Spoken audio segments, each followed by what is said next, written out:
Il y a ce code d'investissement qui a été, je crois, longtemps désiré, longtemps annoncé, mais qui arrive. Alors c'est très important pour nous, c'est très important d'ailleurs pour toute la communauté des investisseurs. Pourquoi ? Parce que quand on est investisseur, on investit pour longtemps. Alors ça dépend un peu des cycles de chaque secteur, mais personne ne va investir pour 6 mois ou pour 1 an. De toute façon, vous le savez, vous qui êtes entrepreneur, chef d'entreprise, en général, quand on investit dans un nouveau pays ou un nouveau produit, d'ailleurs, on commence par perdre de l'argent les premières années. En français dans le texte, le payback, le retour sur investissement, se fait sur 3, 4, 5, quelquefois beaucoup plus longtemps. Donc, on a besoin de stabilité. Je crois que vous avez employé ce mot. On a besoin d'un cadre. L'économie de marché, c'est pas la jungle. J'ai dit tout à l'heure dans la conférence de presse avec le sourire qu'il fallait un arbitre comme au foot et un bon arbitre. Si je ose dire ça en Algérie quelques semaines ou mois après ce qui s'est passé.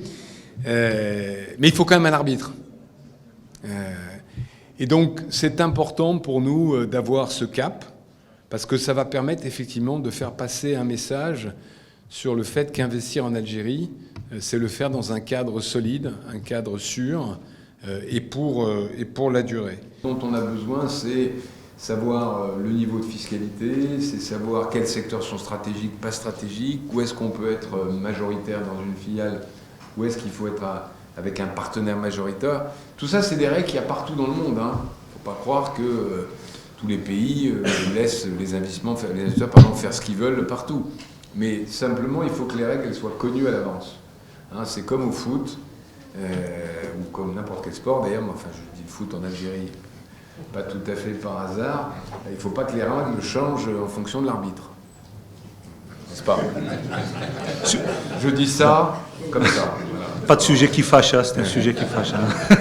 Bon, donc, on a besoin d'un arbitre, parce que nous, je fais une petite parenthèse, j'insiste là-dessus, on a besoin d'un arbitre, on a besoin d'un gouvernement, on a besoin de règles.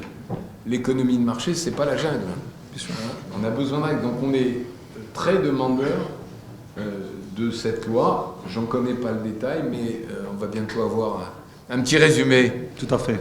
Grâce à nos amis, donc c'est vraiment un très bon signal.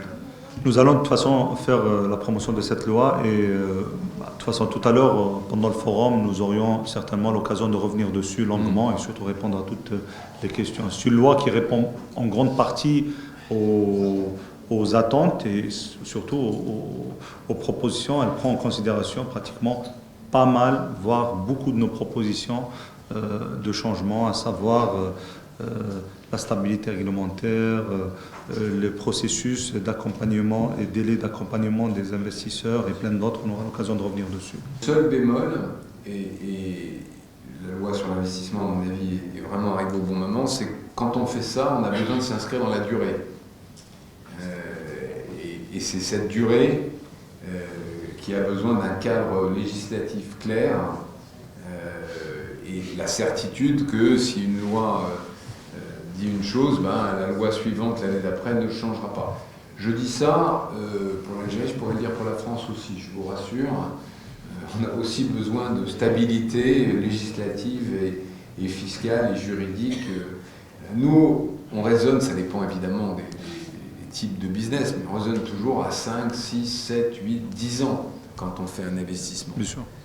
C'est rarement rentable sur les premières années. En général, quand on ouvre une filiale dans un pays, même un agent, c'est un investissement, on commence par perdre de l'argent. Donc on a besoin de savoir comment le cadre juridique évoluera. Et donc c'est pour ça que les deux marchent ensemble.